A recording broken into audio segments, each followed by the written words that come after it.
You join me inside my daughter's Mazda MX-5 or Miata, depending on where you are in the world, and I love this car. Now, what makes it so great is its simplicity. It's got a wonderful manual 6-speed, and it's chunky, and it feels brilliant to use. It's genuinely one of my favourite gearboxes in any car. It's got a normal handbrake, no electric thing, just an actual handbrake. The roof mechanism is literally a case of pushing a button, pulling the handle, and just opening it. It's that straightforward. It's raining, unfortunately. Of course, the other side of the fact it's basic means that the inside of the car is quite simple, and that's fine. On a convertible, you don't want too many features. You want just a few dials, so you're not distracted from the driving experience. But it also means in this particular car, it doesn't have the multimedia screen for sat-nav. Now, don't get me wrong, I love sat-nav as a rule, but I don't really like sat-nav that comes in cars because they date. The maps get old, the software can't quite keep up, the resolution of the screen starts to look a little bit tired quite quickly, particularly in comparison to your phone, which is where the likes of CarPlay and Android Auto come in, because they're brilliant. The longer you have it, the better it gets. The maps are always bang up to date, but in a car like this, how can you resolve that? Because there is no option for it. Now, one of the solutions is a third-party screen. Now, the challenge in here is where you would put it. Now, I've reviewed this unit before from CarPodGo, and it's brilliant. It allows you to put CarPlay or Android Auto into any vehicle where you can mount this massive full-colour high-resolution screen, and it is wonderful. It's not thick. You can use standard mounts. It's magnetic. I'm a massive fan of this unit. Please do look up the review if you are looking for a larger screen. But in a car like this, that isn't practical. However, CarPodGo have sent me a much more compact solution. Now, this thing is 7 inches, just under 6.99 inches, 1,000 nit screen, which means it's bright, which is what you want in a car like this. So those sunny days, albeit not today, where you have a screen that is more like the size of your phone. But instead of having to mount your phone, you've got the functionality of CarPlay and Android Auto. Now, you might be sat thinking, well, why not just use your phone? But when you're using maps and things on your phone, the phone is designed for you to not be able to use it while you're driving. So you'll find the functionality really difficult. Whereas CarPlay and Android Auto are specifically made for while you're driving. So it's big symbols on the screen. It's lots of voice control. And a screen of this size is a damn sight easier to mount in a little car like this than a screen of this size. So we're going to have a go at installing it in here. Now, the challenge, of course, is where to stick it. If you can see on this camera here, there is quite a lot going on here. You've just got heating controls there, and you've got the radio at the top, and you've got your vents and a separate vent here, and you've got your hazard lights, and there's your engine start stop. So there's not many places to mount a screen. So in here you have a great solution to that, and it's chunky, it's heavy, you can feel the weight of this thing.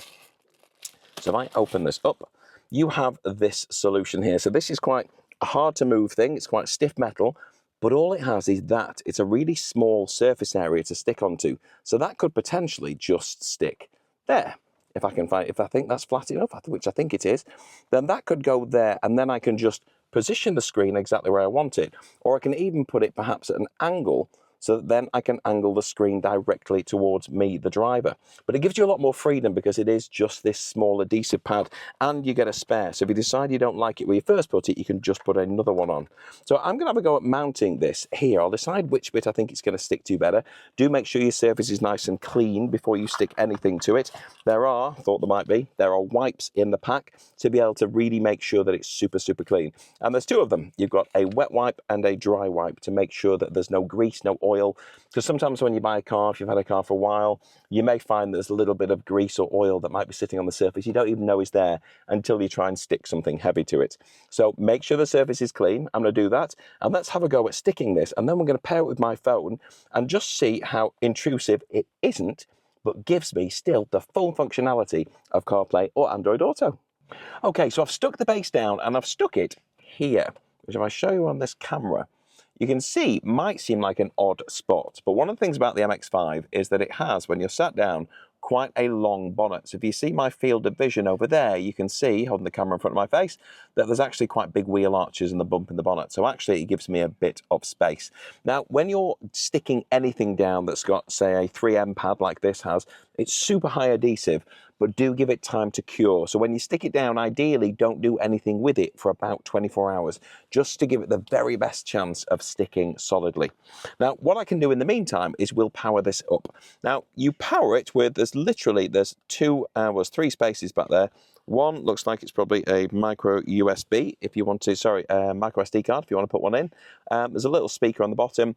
Looks like there's a headphones out, and then there's a USB-C. So in the kit, you have a nice high quality braided USB-C to USB-C cable.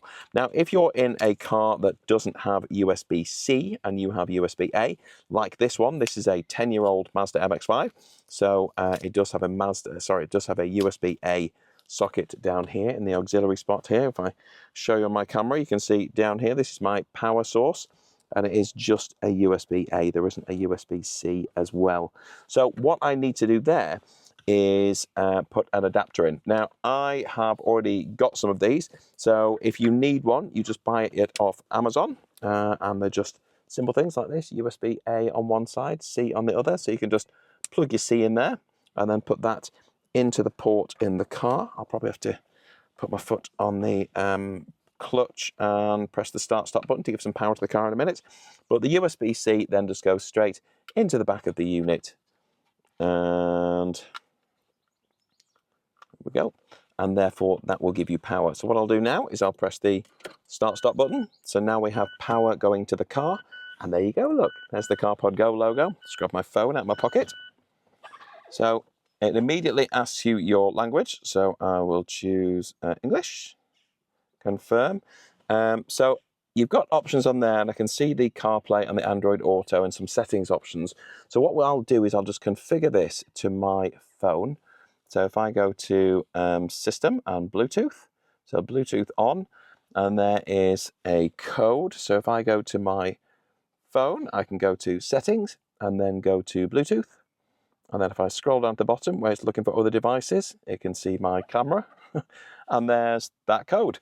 So if I click on there, so now it's got a pairing code, so I will click pair on here, allow it to synchronize my contacts, absolutely. And then pairing request is sent, and I can see my phone is now listed on there. Do I want to connect to CarPlay? So I'll click connect. And yes, I agree to welcome to CarPlay, blah, blah, blah, blah, blah. And so that pairing is now complete. It is connected. So I can, there you go, look at that. So how quick was that? I mean, you've literally watched that live. I've taken this out of the box for the first time, and now I have full CarPlay on there, and it moves nice and quickly. So it gives you all the functionality you'd expect, but on a much more manageable screen. And of course, because it's connected to its mount just by a magnet, so it just literally sticks on the back here, you just push it on and slide it off, and I would suggest slide. Hold on to the back and slide, otherwise you might just rip the magnet off your dashboard, and you don't want that. Because it just easily slides off, you can take it with you and put it in a bag if you're worried about somebody stealing it, or you can just pop it in a glove box or under a seat or somewhere. But it's tiny. It's in comparison to my phone, it's virtually the same size, and this is a 16 Pro as that, but with the full CarPlay functionality. And they're really, really inexpensive. And best of all, when CarPodGo sent me this, I asked them if I could do a giveaway to the people who watch my videos all the way through. So if you're still with me, I've got some great news for you. I have a second unit, and I'm going to give this away. So when I post this video, I'm going to give it 28 days, and I want you, the viewer, to go into the comments below and put the comment, "Me please." And I will randomly choose one of the people who has put "me please" 28 days after I post this video, and that unit will get shipped to you, and you get to enjoy and install this in your car. So I hope you found this useful. I think this thing's really, really impressive. So I'm a fan of the CarPodGo setup anyway.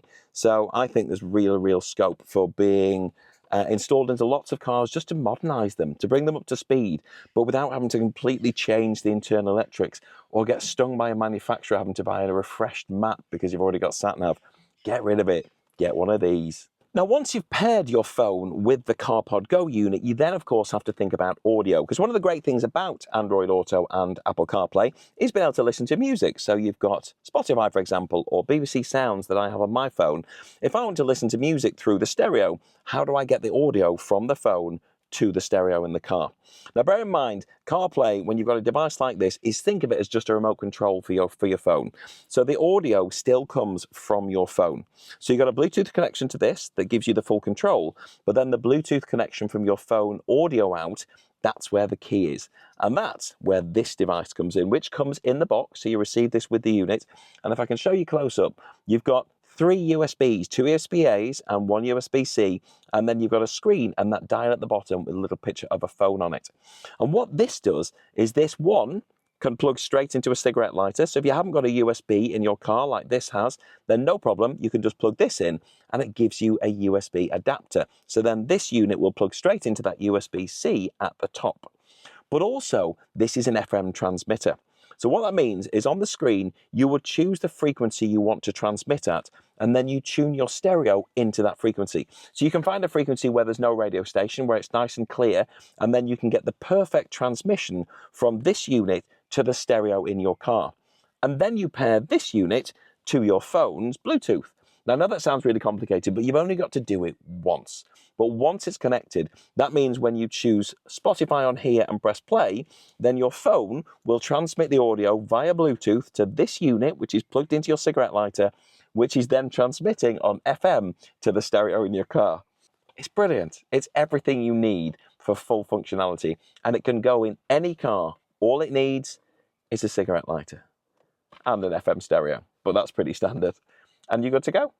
Now, before I do go, let me just show you exactly how this looks. Now, remember what I said, this will not have dried yet. So if I pop my camera up there so you can see what it can see, which is hopefully visible on there. There we go.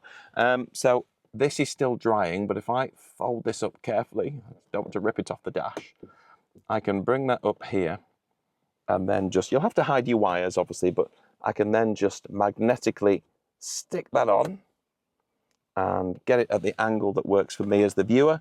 And if you can see on the camera that it looks great there, but crucially, if I bring it over here, me as the driver, nothing's in the way, that's in my eye line. So as you can see, I can still see over the top. It doesn't interrupt my radio. It's not in the way of this. It's not affecting any of the vents apart from the windscreen, but the space behind for it to blow. It's a perfect location without you having to take your eyes too far off the road while you're driving. So I think that's a brilliant installation. I love it. So thanks for sticking with me to this point in the video. Remember, if you write me please in the comment, I will put you in the draw to win the second CarPodGo unit that I have tested today. And I think you'll love it. Hopefully, I'll see you on my next video in the very near future. Take care. Bye.